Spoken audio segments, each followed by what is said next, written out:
Here we are once more in Microsoft Flight Simulator to look at another add-on aeroplane for the sim. And this is one which, it's been out a while. It's taken me a while to get around to reviewing it, but I definitely wanted to review it. So here we go. Finally got around to it. This is the Grumman G44 Widgeon from developer FlySimWare. If you're not familiar with FlySimWare, you probably should be, because they're definitely one of the most experienced flight sim add-on developers there is in terms of add-on aeroplanes. They've made loads of stuff for FS 2004, FSX and P3D, but this is their first stab at making something for the new Microsoft Flight Simulator. But if you do use those other sims, FSX, P3D or FS 2004, then you definitely want to check out FlySimWare, because some of their stuff is really, really great. In fact, one of their aeroplanes, their Cessna C441 Conquest 2, is probably one of my favourite add-on flight simulator planes of all time. Anyway, I will put a link in the description below to the FlySimWare website where I bought this thing from, but it is available from other places. I think you can get it from Just Flight and other places and stuff like that, but I got it from FlySimWare. And if you follow that link that's in the description below to the FlySimWare website where you can view this thing, there's a couple of things worth noting. The first one is that you can actually download the manual for this without having actually bought the thing. So if you want to check out the manual, if you're considering this thing, you can do that. The other thing that you'll note if you go to the FlySimWare website is the price of the thing, which in US dollars is $29.98, which in English money, because I'm in good old Blighty, converts to about £22. However, if you have bought stuff from FlySimWare's website in the past, then you will almost certainly qualify for some sort of loyalty discount. And since I'd bought some FlySimWare stuff from lots of places, but I'd sometimes bought stuff from the FlySimWare website, I did indeed qualify for a discount on this thing, which I applied to it, and I ended up paying £15 for this, which I think is pretty good value for what it is. So yeah, definitely check that out, and particularly check it out if you qualify for the discount. Now, for my £15, what I got was this thing, which is the Grumman G44 Widgeon, and I got 5 liveries for the thing, 5 different paint jobs. But since this thing's been out for a while, I do know that people have been doing repaints of it, so there are certainly more than 5 liveries available, but the default liveries that it comes with include this one, the US Coast Guard. So this is one of the included liveries, and then you've got US Navy paint schemes, and you've got some civilian paint schemes as well. So you get 5 paint jobs, you get a nice model of the G44 Widgeon, and you also get that 16-page manual, which, as noted, you can download and check out if you want to. That runs to 16 pages, so it doesn't take a massive amount of time to read it, but it is a very nice manual. It's very, very comprehensive, and it covers everything that you need to know about this aeroplane, including some of the interesting realism settings, which we'll see when we get into looking at this in more detail. The actual installation file, it downloads as a zip file, which you unzip and then you sling in your community folder, and when you do that, there is also a little readme file that helps you sort of install the thing properly. But as I say, it's no problem to install it. It just goes straight in the community folder. Now that means, of course, that the config file is accessible and you can repaint the thing no problem and all that kind of stuff. So it's kind of cool if you do it like that. Anyway, that's about the actual add-on and FlySimWare itself. So now on to looking at the thing in a little bit more detail. So you can see that this is a very, very nicely modelled Grumman G44 Widgeon. Now, this is one that FlySimWare have made previously for FSX and P3D, but this isn't just a straight simple port over. They've definitely souped this up a little bit, and it stands up to pretty close inspection, as we will see now. So there you go. Looking closely at it, you can see the textures really, really stand up to close inspection. They're pretty nice. Look at that wood on the propeller. It's so beautifully done, and the brass on the leading edges and all this sort of thing. They haven't just slapped any old wood texture on it. It's got all the sort of proper lamination on the thing and what have you. So that's really, really cool. And you'll notice that things like the US Coast Guard crest on the side of the aeroplane just below the pilot's window is very nicely detailed and what have you. So yeah, it's really, really very lovely, and does stand up to close inspection.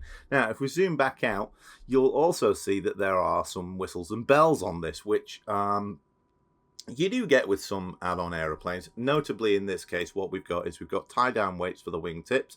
We've got chocks on the wheels, and we've also got those engine covers with the remove before flight tags. Now, whether or not you're actually into using those things in the sim, or whether you just look at them once and then never use them again, which I'm sure lots of people probably do, what it always indicates to me when a developer does stuff like that is attention to detail, and it sort of tends to indicate that it's more of a labor of love than just banging something out just because they can. So whether or not you're into those whistles and bells, as I say, they are indicative of an attention to detail on the thing.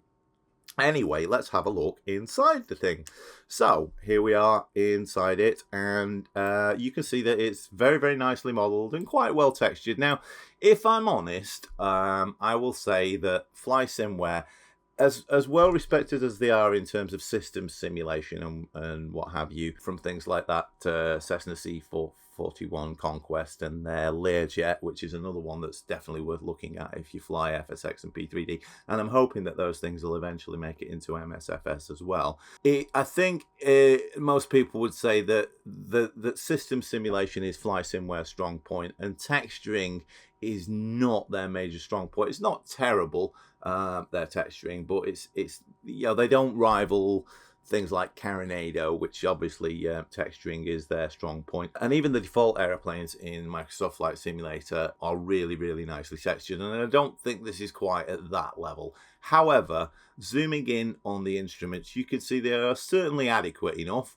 and the texturing is okay, not the best you've ever seen, but it's okay. Now, if you want to get really picky, for example, you can see where I'm waving my mouse around, you can see a bit of edging on the polygons that make up the dial, so not super duper smooth, but then again, that does mean less polygons, so a smoother frame rate. And you see, if you look up at the top left, I've got the Shift plus Z add-on that you can download from flightsim.to, and you can see that I'm comfortably getting about 35 frames per second on this thing, bearing in mind that I am at one of the souped up airports in Microsoft Flight Simulator. We're at Liverpool John Lennon Airport, which is one of the souped up ones. You might have also noticed that a plane flew past, so I've got AI running and I've got all of the details turned up, so you can see that there's lots of vehicles on the ramp there, and I've got the trees on full throttle and all that kind of stuff. So I've in no way dumbed down the sim in terms of options for this thing. And it is running really, really, really well. So it's a good enough looking interior. It's not the pinnacle of add-on aeroplanes, but I think it's good enough. And what matters more is that there are lots of nice attention to detail touches on this thing. For example, you can open the little cargo hold on the front, which is not exactly unique for this aeroplane, but it's something that doesn't very often happen, but it is sort of fairly common to have that kind of thing on seaplanes, because what it means is that if you look on the exterior, there is no break in the hull where that cargo hold is, because there is no exterior door for the thing, so that's why access to that luggage hold is through there. Similarly, when we look at the rear cabin, you can open the door to get in the thing, and if we look on the exterior, that is a door that is definitely above the waterline on this thing. So yeah, that's why that is like that. Now, obviously, we can close that, and you can see that the interior is nicely modelled. This is with a sort of fairly standard 4-seater cabin interior. If you look at a lot of Grumman Widgeons, particularly ones after World War II that went into civilian life, some of them can have really, really nicely souped up interiors that are really, really beautifully upholstered. But this is kind of a period, i.e. 1941 look for a G44 Widgeon, and I definitely like the colour of the seats. It's definitely got that kind of period look, and the texturing on the seats is quite nice and all that kind of stuff. And as I say, the cabin, the control panel and what have you, whilst it isn't the best texturing you've ever seen in your life, I think it captures the feel of this thing pretty well. So no complaints there from me. Now, with regard to the whistles and bells that we saw on the outside, you will notice that there is a clipboard on the seat. You will also notice that because I am on Microsoft Flight Simulator Sim Update 5, one of the things that's tended to do is add quite a lot of glare to things. So you'll see that it's a little bit difficult to see that. However, if you click on the top of this clipboard, it brings it more perpendicular with you, and there is no problem reading that. Now, this is a little bit weird in that you can see exterior checklist, wheel chocks, engine plugs, and tie downs, which we saw on the exterior view, but you tick these boxes to remove those things, so you can see that now those, if I go there, you can see that now those things are gone. Now, personally, I'd have done it the other way around, where you actually tick the boxes to add them. But, you know, as long as you're aware of that, then it's not too confusing. However, the opposite system has been used for this bit below, where it says realism options, where if you want to turn them on, you do tick it. So if you like super realism and you want to get rid of all that exterior stuff, tick all of the boxes. Now, it does say there, no, read the user manual for realism options. And as I say, you can download the manual prior to purchasing this thing, and it will explain all that. But what it says there is it says realistic hydraulic system, which is a nice feature of this thing. You don't have to have that turned on if you don't want to, but I am going to have it on for the purposes of this review because you want to see how that thing functions and see that it does indeed function. And what that is in common with a lot of aeroplanes of this era, 40s and 50s and late 30s, the hydraulic system operates the things like the flaps and the landing gear and stuff like that. However, because the hydraulic pressure is powered by the engines, what you sometimes have to do in aeroplanes like this is rev the engine a little bit to boost the hydraulic system so that things will function. So if you find when you've got that realism setting on that you go to lower the landing gear and the landing gear doesn't move, or the flaps don't lower and what have you, you can get around that by simply boosting the engine a little bit to boost the hydraulic system, and then things will function. And you can keep an eye on that with that gauge there. So this is a cut above the average add-on aeroplane in that it's got realistic touches like that, which, as I say, is kind of one of FlySimWare's trademarks. Engine modeling and that kind of thing is their strong point of stuff, and is why their Cessna C441 Conquest 2 is one of my favorite add-on aeroplanes of all time, and I really hope that they get that into Microsoft Flight Simulator at some point. But we are looking at this G44 Widgeon at the moment, so we'll stick with that. So there are a lot of fun things in this cockpit, and you'd be very, very hard pressed to find something which doesn't actually function. So I'll take you through all those things. Now, one that could very easily be missed is this thing down here. Now I'll move the view, and you might be able to see a little sight glass there. If I move this about, you can see that you can actually see the landing gear. This is a full feature of some aeroplanes, and certainly the G44 Widgeon, in that it's kind of difficult to see the landing gear. So there is this little observation port where you can see that, because obviously you want to check if the landing gear is raised if you're landing on water, because you don't want to try and land on water with the landing gear down. And similarly, you don't want the landing gear raised and coming in on a runway on your boat hull and what have you. So it's kind of a nice touch that it's got that thing there. There are some modern aeroplanes that have that feature. The Boeing 737 has that feature. There's a little sight glass behind the pilot seats in the floor that you can lift a bit of carpet up and look through, and you can check visually that the landing gear is down. So, you know, it is something that you see on modern airliners too. There you go. On the subject of which modern airliners, you can see one flying past the window there. So, you know, I have got the II running on this, but it's getting good frame rates. Now, so we've got that. Now, before we look at the panel, of which there are things, you can see hydraulic pump there. Now, we'll get to that in a minute. But up on the back, don't let this catch you out. It would be fairly easy to miss this because you're looking at the forward panel and you're looking at the throttles and you're thinking, hang on, where's all the mixture stuff and what have you? It's behind you on the bulkhead, which is kind of common on amphibious aeroplanes. You see this thing on the consolidated PBY Catalina as well, and there is a reason for it, and the reason is that the engines are up here on the top of the wing as they are in a Catalina, so the control linkages are very, very short to be able to get to the engines to do stuff. Now, so what we've got here is we've got a bunch of switches. So mixture on rich for the left and right engines, fuel cut-off valves on, and cross-feed between the fuel tanks on as well. So basically what you are going to do is you're going to pull all of these switches down to have things start and run properly and what have you. Now, obviously, what you've got is you've got 2 carburetor heat switches there. So don't let that catch you out if you get this thing. You need to look behind you and get all that stuff on. Otherwise, you're going to find that your engines won't start. Now, so we've got that sight glass thing here, and you'll see that what you've also got is you've got a hand pump that you can pump up the hydraulic pressure with as well. Yeah, so you can either rev the engine to get the hydraulic pressure up, or you can use that hand pump if you want, because obviously, you know, you might have a situation where you want hydraulic pressure, but you haven't got the engine started yet, or if your engines had failed, but you still want to get the flaps down and stuff like that. So that's what all that's about. Now, in looking at all of the panel, what I will do is I will hide the yokes. And then what we'll do is we'll come up here and we'll go across the overhead and we'll move down, and then we'll look at the panel, and you'll see that this thing is very, very well featured. Yeah. So all of these switches here, it's pretty simple. If they're up, they're on. Yeah. That's generally speaking how it works. So we've got the left and right fuel pump. We're not hearing those at the moment because we have not yet turned on the battery in the avionics, which is a switch down there, which we'll hear them in a minute. So the fuel pumps would go on. And then what we've got is we've got the ability on these ammeters to read the left or right regulator on the thing. We've got alternator switches so that when the engines are running, they are generating electrical power, so you're not flattening your battery. We've got landing lights, we've got beacon lights, we've got nav lights, we've got anchor lights, because remember that this is an amphibious plane, i.e. it's a flying boat.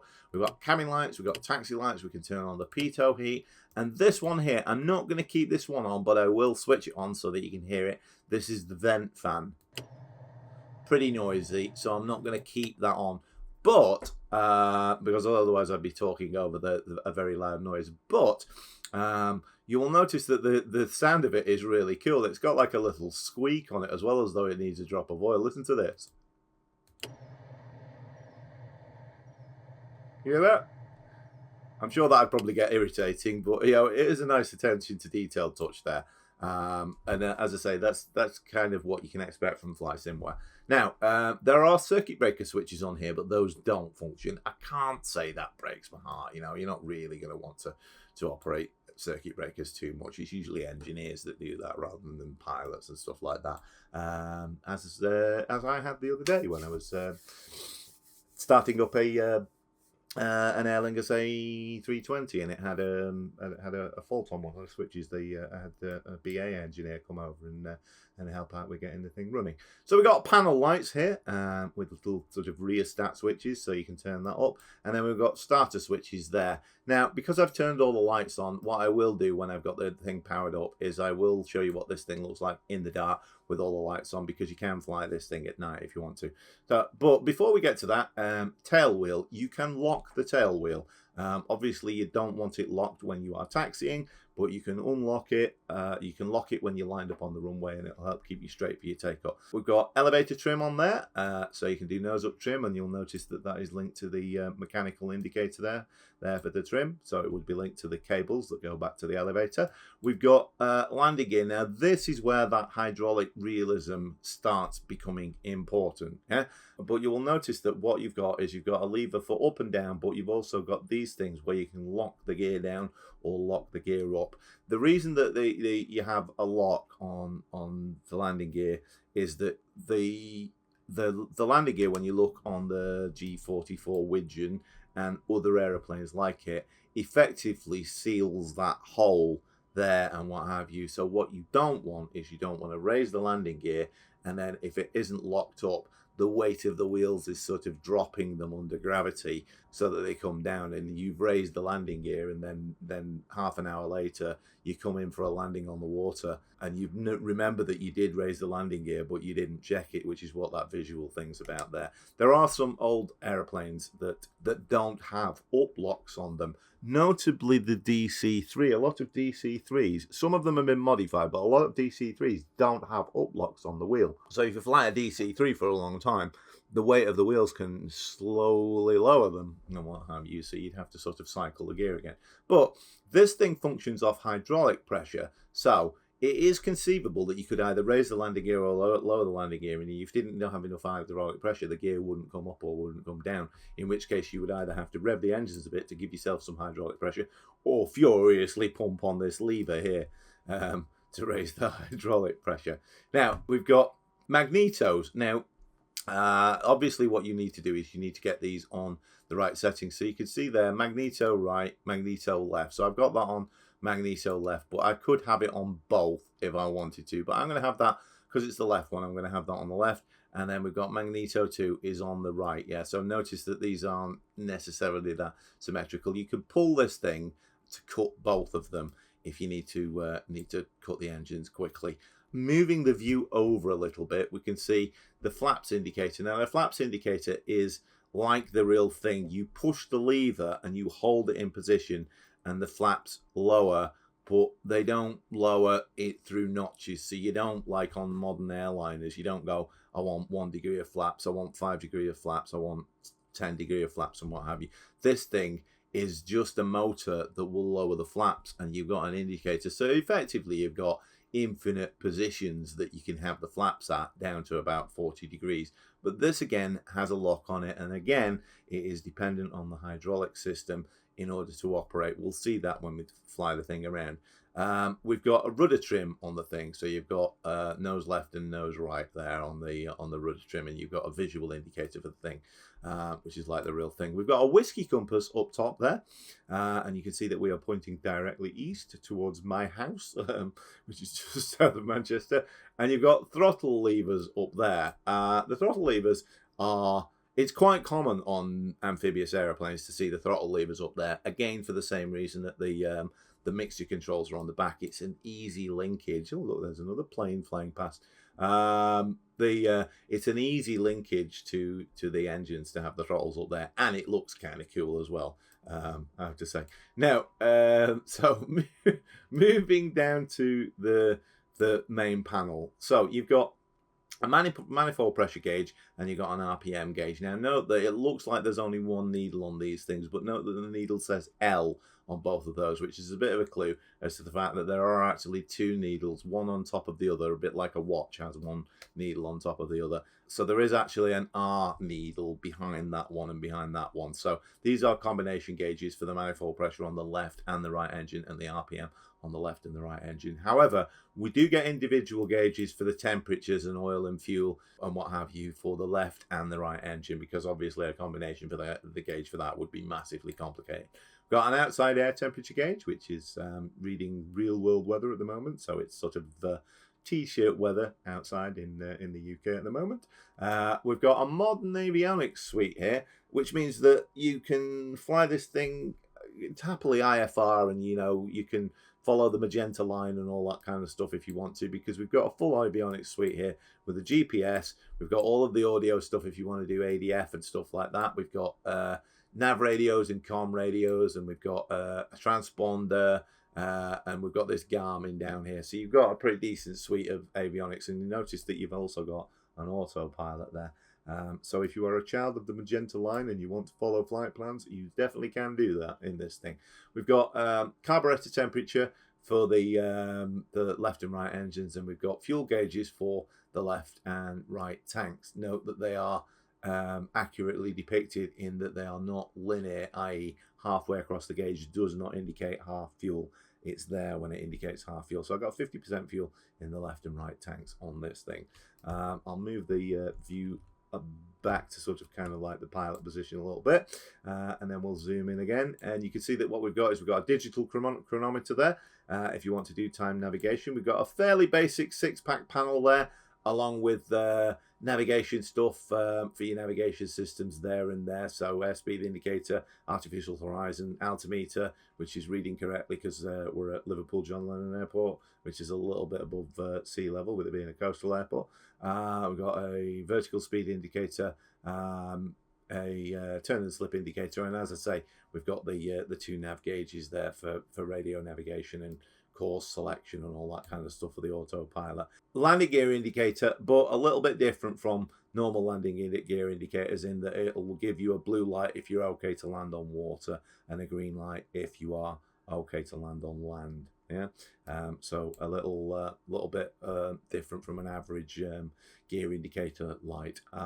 Cylinder head temperatures for the left and right engine. Gyro suction indicator. A lot of planes from the 30s and 40s use a Venturi for vacuum gyro suction for them, things like the artificial horizon and stuff like that. So that will be indicating that you got pressure for it. There is a Hobbs meter on here. There's an avionics switch, and there is a battery switch on there, and then there's a little air vent switch on there, and that is about the size of it. Parking brake down there, which you can put on or put off, but you'll see that that does animate with the rudder pedals, and is pretty realistic. And that's about the size of it in terms of equipment on the thing. So so let's get this thing cranked up now. Because we've seen the panel, I can put the yokes back on because they are very, very funky and look nice. No switches in particular on that thing, but they are, of course, animated. And you'll notice that they've put the sound on it there. So nice attention to detail on this. So let's get this thing cranked up. Oh, one last thing. Windows. You can click and drag and slide them. And it works on the other side as well. Yeah, so come on. There you go. So you can have them open to any point that you want. Now, obviously, to get this thing cranked up, what we need is the battery on. And we want the avionics on. Now, notice that the avionics, a lot of them, like on the real thing, are linked to the battery, so they come directly on. But there'll be one or two that you need to manually switch on there, like that. So you got that going on. Now, what we can hear here is the fuel pumps, and the other little line was the gyros spinning up. Yeah, so nice attention to detail on the sounds and stuff like that. Now, theoretically, we've got the magnetos on the right settings and what have you. So we should be able to start the engine. But just before I do that, what I am going to do is I'm going to make sure that you're going to be able to hear this. Because quite often what I do is I turn the engine sounds down in my sim for reviews and what have you. And then people go like, oh, I couldn't hear the engines when you started them and what have you. So, and how right they are to do that anyway. But here we go. Starting the left engine.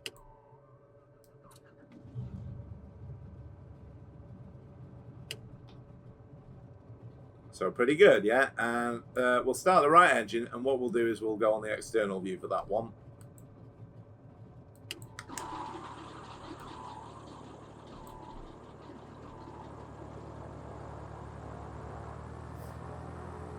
So good starter sounds on it. And good engine sounds on it there. I think I might have the Magnetos on the right settings there. Interestingly, what you can do with this thing as well is you can actually use Control E to start the engines as well. So you can see there when I did that, it put the Magneto on the right setting for me there. Yeah. So if you get a bit confused by the Magnetos, don't worry about it because it'll sort it out for you if you hit Control and E. Anyway, coming to the rescue of Al being an idiot. Right. Anyway, you can hear the engines on there, so and you can hear that that's really good. It's got nice engine sounds on it and stuff like that. And I'm pretty sure that those engine sounds have been recorded off the real engines, which would be comparatively easy to do. Because, and you know, if you want to check if those engines sound authentic, you probably can do that too, even if you can't get near one of these things, because the G44 Widgeon used Ranger engines. They are 200 horsepower. I think they're 6-cylinder. I might be wrong about that, but they're water-cooled inline engines, and they we're rolling along there. I'm gonna hit the brakes. I'll hit the brakes and she'll fly right by. The Ranger is a water-cooled stationary engine, and it dates from the I think the early 30s, if I remember right. It might be late 20s, but the Ranger engine wasn't used on that many aeroplanes. This is one where it was used. However, it's an incredibly popular engine with replica builders, and particularly builders of replica World War I aeroplanes. Now, if you've ever seen films like, I don't know, the Red Baron and the Blue Max and, you know, Aces High and stuff like that, a lot of the replica World War I planes in movies like that use the Ranger engine. So if you see things like Fokker D7 replicas or SE5 replicas and stuff like that, very often they have a Ranger engine in them. So if you watch one of those films and listen to the engines start and listen to what they sound like, that's more often than not a Ranger engine. I think on Fokker D7 replicas, they actually turn the Ranger engine upside down and alter the carburetor so that they can have the propeller in the right place and stuff like that. But you'll see that. So if you watch films like that and you listen to the engine starting, you can hear what a Ranger engine sounds like. And that makes me fairly convinced that this engine noise has been recorded off a real Ranger engine. It certainly sounds like that to me. If it's not, then it's something very, very similar to it.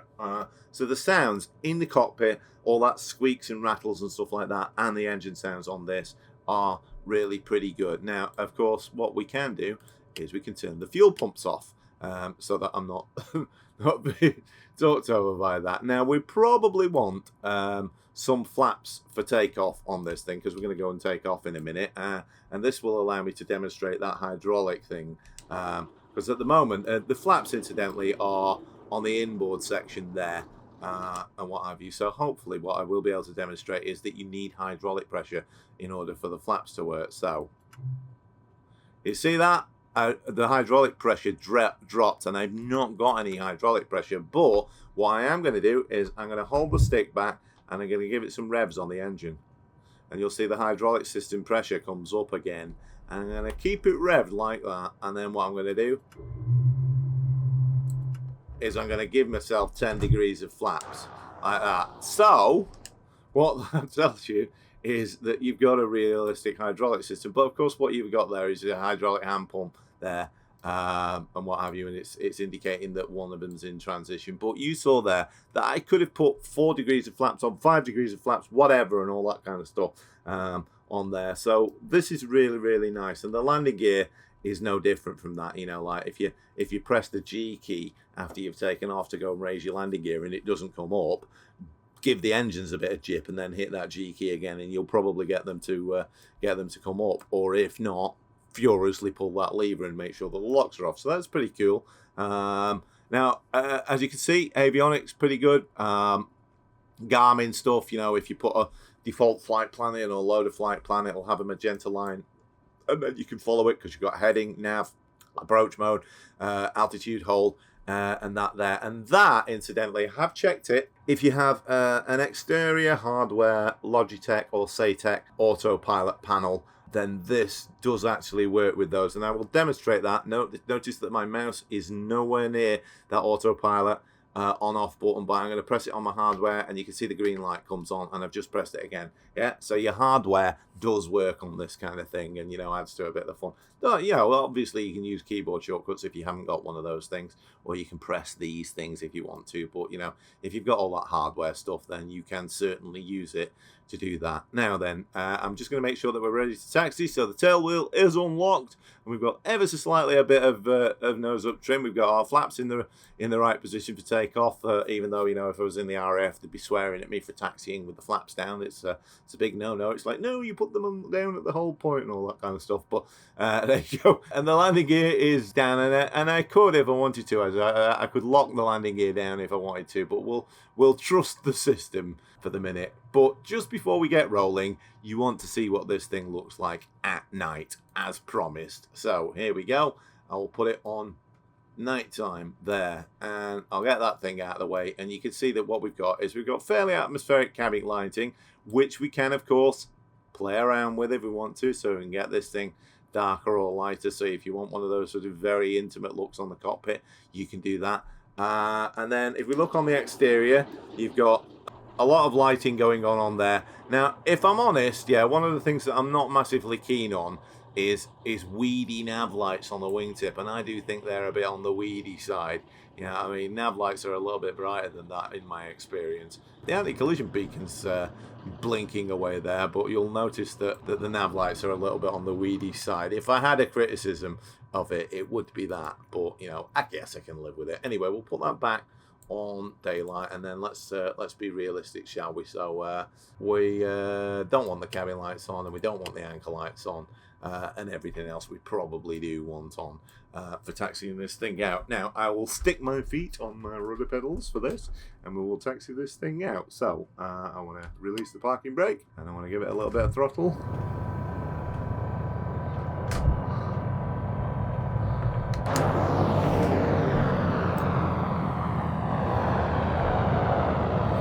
And you can see that this thing turns pretty well with the rudders, but you can actually use differential braking with it as well. So, you know, pretty maneuverable.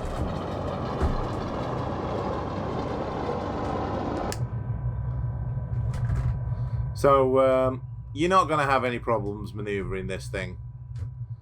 I am just giving it a bit of differential brakes there to kind of demonstrate that you can kind of edge the thing round. With that, but that's purely rudder there, and you can see that it turns pretty well off the rudder. Stick back because we're a little bit fractious there. Should we go over the grass? Yeah, we'll go over the grass.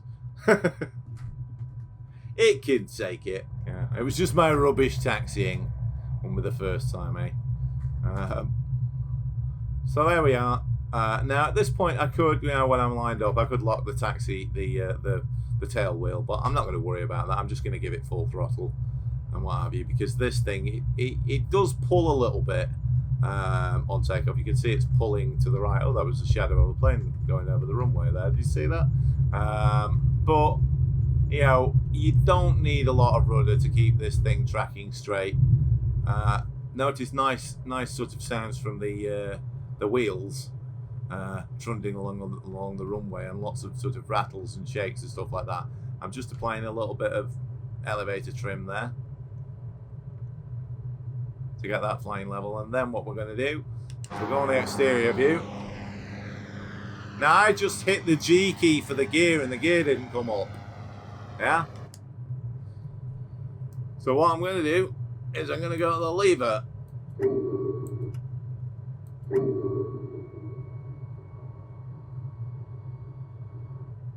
Oh, we've got it all the way up, and then I'm going to lock it with those little switches, and we can see the gear is definitely up and sealing those holes, and you'll notice a little gate comes over the gap there when it's locked. So you can do that, or you can do that and lock the gate and what have you. So note that you might have to rev the engines a little bit to get enough hydraulic pressure to raise or lower the landing gear, or raise or lower the flaps, and if you don't like that, you can turn that option off there. Now, of course, what we also need to do is need to get the flaps up.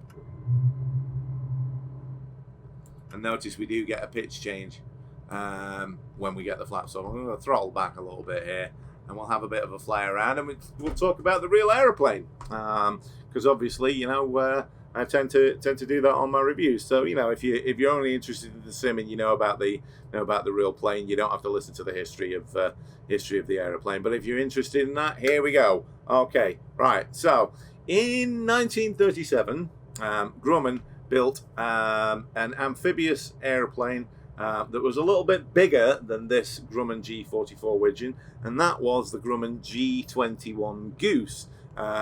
Which could take about 7 or 8 passengers. And they originally built it with the intention of that being a sort of rich man's sort of flying yacht, if you will. But the Navy, the US Navy, got very interested in the thing because it was, you know, quite a useful liaison and communications aircraft for the Navy that could also serve as a maritime patrol aeroplane, and it could even carry a couple of bombs or depth charges, so they'd be able to use it for patrols against potential enemy submarines. And that was in 1937. So it was a bit on the large side, the G21 Goose, for you to be a rich man's toy, because, you know, they found out that a rich person that wanted a kind of flying yacht would probably want something for just a couple of their friends and maybe their partner. So, you know, something like a 4 or 5 seater would be better for that. But the Navy got very interested in the G21, and they said, yeah, we'll have loads of them and all this lot, and they bought a load of them. So the Grumman G21 Goose Was a nice aeroplane, and it could do 200 miles an hour. It could climb to 21,000 feet. It could carry depth charges and bombs. Not very many of them. I think it could carry 25-pound bombs. And it had a 43-foot wingspan, and it was, I think, 38 feet long. But they did lots and lots of different versions of it, and it was incredibly popular with the US Navy, and the Marines used it, and the Royal Navy had versions of it, and even the United States Air Force, which doesn't really have that much need for amphibious airplanes, even they bought, I think, 5 of them, and what have you, which gives you an indication of how good that was. But that was the G21 Goose. But Grumman determined that, you know, a smaller one would probably be more popular with your rich playboy types and what have you. So what they did was they basically built a scaled down version of the G21 Goose. So the G21 Goose used Pratt & Whitney R95 radial engines as a big sort of radial engines, which is another reason why the Navy liked it, because they were in love with radial engines at that time. So what Grumman did was they scaled down the Grumman Widgeon to a little bit smaller. So they shaved 3 feet off the wingspan and 7 feet off the length of the thing, and scaled it down a bit so that it could carry between 4 and 5 passengers. And they changed the engines to those 200 horsepower Ranger engines, and built that and what have you. And it was going to be really, really popular with civilians. But when they built that, it was 1941. Oops. And we all know what happened in December 1941. So the vast majority of G44 Widgeons like this just went straight into the US Navy. The Royal Navy had some of them as well. The Royal Navy didn't call it the Widgeon, or at least didn't originally call it the Widgeon. Well, they'd already bought the G21 Goose, but they could see that a Widgeon was useful as well. But they named it the Gosling, which was probably a better name for it, because, you know, a Gosling is obviously a small goose. However, the Royal Navy did eventually start calling it the Widgeon, to keep in common with the US Navy. The US Coast Guard used the G44 Widgeon as well, and it was actually used as a maritime patrol aircraft, and there are records of G44 Widgeons carrying depth charges and bombs and actually successfully attacking U-boats in the Atlantic.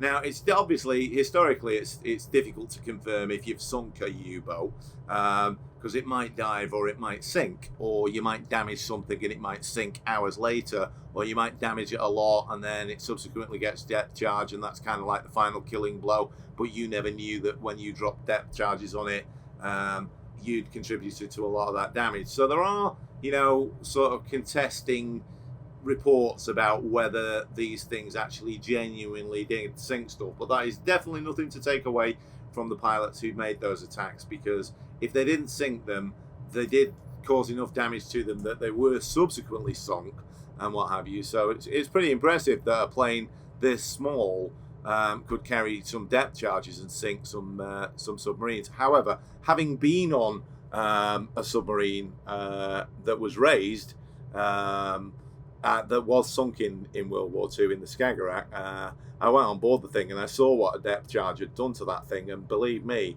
you know, when a depth charge goes off close to the hull of a submarine, it splits that thing wide open, you know what I mean? So it doesn't really surprise me that much to know that a near miss or a hit with a depth charge is really not gonna do a submarine any favors. Yeah. So anyway, that's the G44 Widgeon 1941, which is the smaller version of the Grumman G21 Goose. Now, the Widgeon, being slightly less well endowed than than its bigger sister, the Goose, instead of it being able to make it up to 21,000 feet, the Widgeon can make it up to 14,600 feet, which is still a respectable height.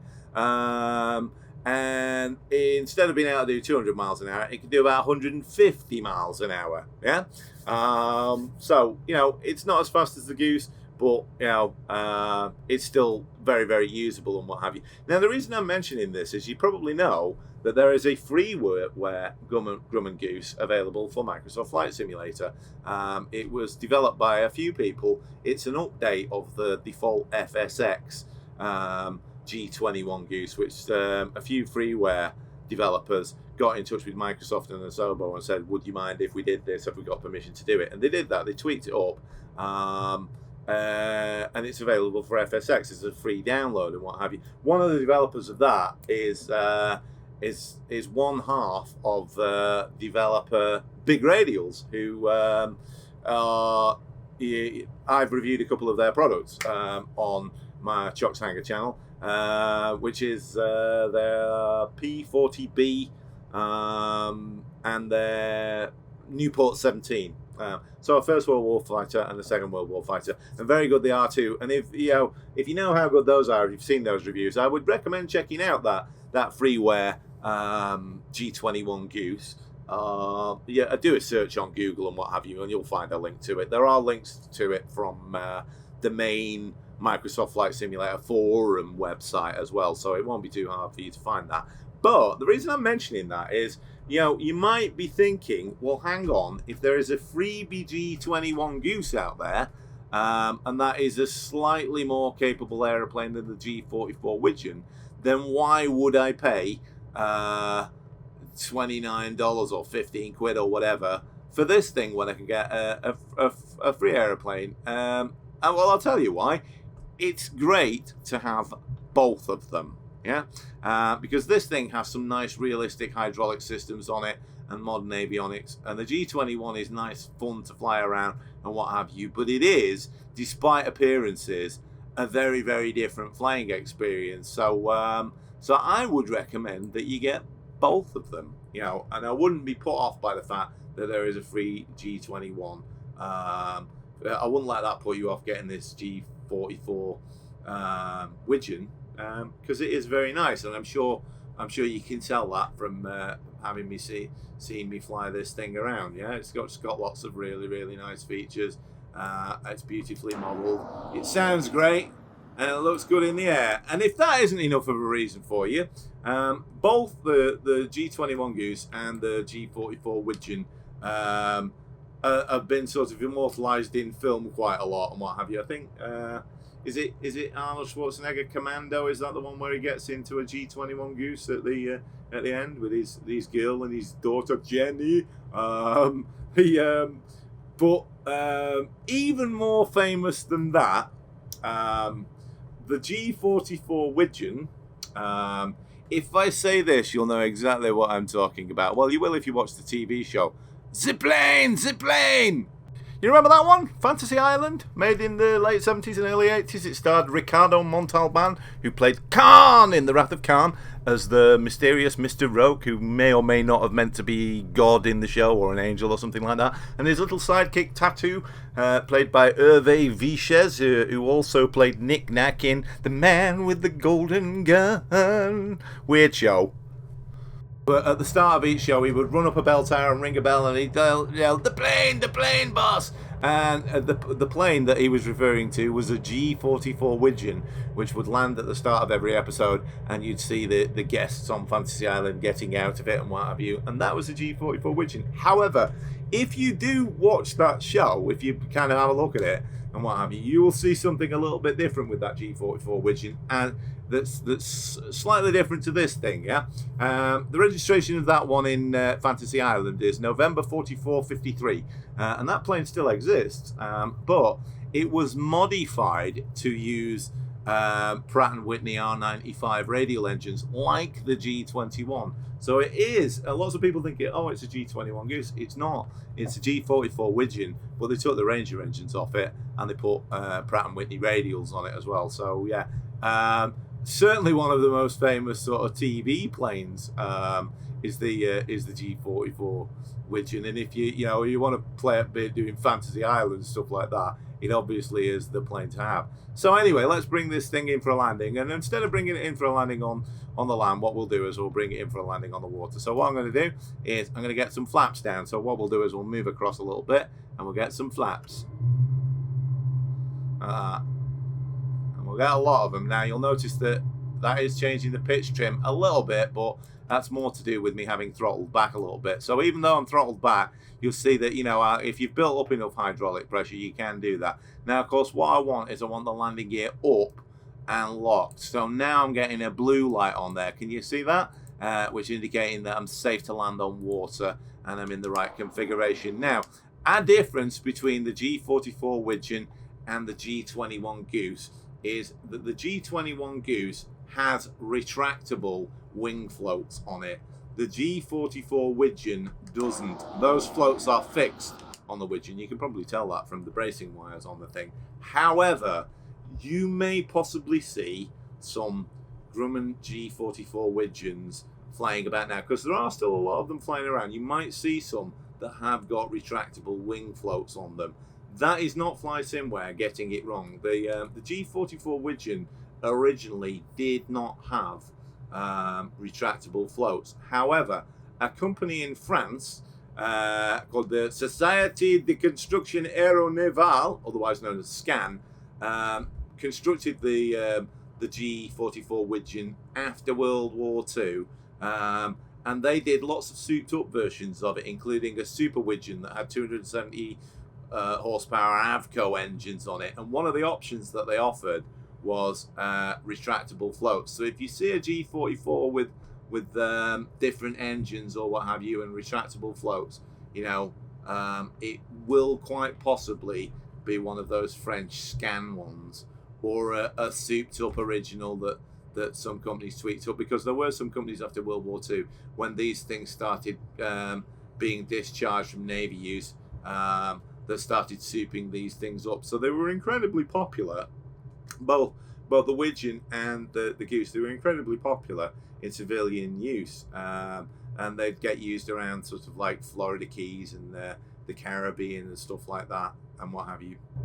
And there are still some of these things in service, not as many as they used to be, because obviously they're getting a little bit old these days, but it was an incredibly popular plane. And one of the interesting things about it is obviously because you can operate it from land and you can operate it from water, and it can carry 4 or 5 passengers, or the G21 can carry I think 7 or 8 passengers.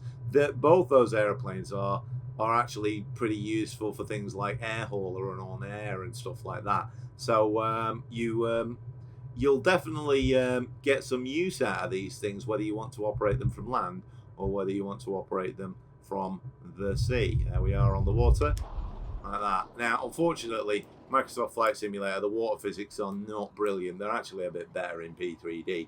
The developers of Sobo are eventually going to address that. So that will change, but you know, you get a pretty basic wake, and that's it. You're not really got sort of terribly realistic waves and what have you, whereas the coastal waters in P3D are a little bit more realistic. But you know, you can land this thing on the water if you want to, and you'll see that it will cheerfully taxi about and what have you. And if you've got a smooth enough beach, if you've got a smooth enough transition from the land to the sea, you could lower the gear and taxi this thing onto land if you wanted to. Normally they would use kind of beaching gear to do that kind of thing, but you know, it certainly is possible to do that. So this thing is really, really very nice. It's got a lovely cockpit, it's got lots of nice sounds on it and what have you. Very, very authentic. It's got a lot of character and what have you. And as I say, you know, it might not be the most super duper 3D modeling and texturing that you've ever seen in Microsoft Flight Simulator, but I think it's more than adequate for what we've got. I'm going to cut the engines there so that you can hear another nice touch with it. Can you hear that? Cooling fins contracting on the engines and stuff like that. So it's doing all that ticking of the metal as the stuff cools down and what have you, like that. And that's pinging away as it contracts, and it's rattling on the fuselage and what have you. So that's kind of nice, isn't it? Yeah. So yeah, loads and loads of stuff there. And notice there, one thing that I didn't do: adjustable pedestal lighting on there as well. So you know, loads of ways that you can tweak the lighting on this thing. So yeah, I think this is really, really good. And even though there is a freeware G21 Goose, which is the old FSX one, which I do recommend you check out, because what's it? Certainly one of the developers that was involved in it, the big radials guy, Oswald, he knows what he's doing. So I recommend you do check that one out, but I recommend you check this one out as well. You can certainly have a look at the manual for it, but I think this is a worthy addition to Microsoft Flight Simulator. And, you know, it bodes well for other stuff that FlySimWare could bring to the sim. Hopefully their C441 Conquest 2, which, as I say, is probably my favourite flight simulator plane of all time. And their Learjet, which I know a lot of people are fans of, and there's all kinds of other stuff that they do that's great as well. Not least of which is this Widgeon, which you can get for FSX and P3D as well. But I think this is a great first stab for Microsoft Flight Simulator, and I think it's a sign of good things to come from FlySimWare. So anyway, if you're looking for something to buy and you've got a few quid to spare, then follow that link and get hold of the plane, boss. Anyway, that's it for this review from Chuck's Hangar. If you like the sort of stuff that I do, don't forget to hit that like and subscribe button. If you think I'm talking rubbish or what have you, feel free to put your comments in there going, oh, you don't know what you're talking about, or oh, you got your facts wrong on this, or whatever, or, you know, you just want to kind of join in the fun. Yeah, stick your comments in there, because it's always nice, and I do always respond to the comments. If you don't want to comment on the YouTube video, you can find me on the Microsoft Flight Simulator official forums. You can find me on FlightSim.com. You can find me on AvSim.com. So you can message me on this channel and what have you. So there's all sorts of ways you can get in touch with me. But yeah, if you like this sort of stuff, hit that subscribe button and hit the notification bell, and then you'll get notification message whenever there's a new review out. And there are, since I'm off work today and off work for the next 2 days, there are two reviews coming up. One of which I'm hopefully going to do a little bit later on today, or possibly tomorrow, and that's a little jet for Microsoft Flight Simulator. And then on the 7th of September, which is very, very shortly away, there is a Junkers 52 coming out for Microsoft Flight Simulator. I'm really looking forward to that. And I am going to do a review of it. It's not available at the minute, but I am currently doing some of the research work for it and stuff like that. So that one's coming up, possibly on the day of release. It depends on how quick I can get through it and what have you. Certainly it would be within a day or two of it. So if you like all that stuff, don't forget to hit that subscribe button. Anyway, that's it for this one. Everybody take care, and I'll see you soon. Bye.